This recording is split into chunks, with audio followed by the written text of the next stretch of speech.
Power system protection is essential to ensure the safe, reliable, and continuous operation of electrical power networks. In this video, we'll simplify the basics for beginners.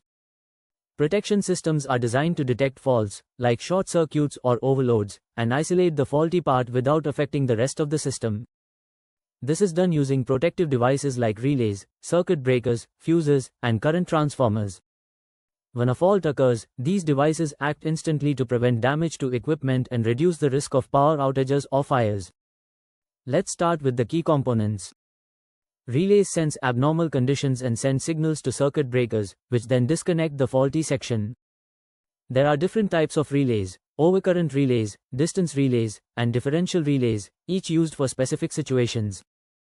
Current transformers, CTs, and voltage transformers, VTs, are used to measure electrical quantities and feed them to relays safely. Together, they form the backbone of any protection system.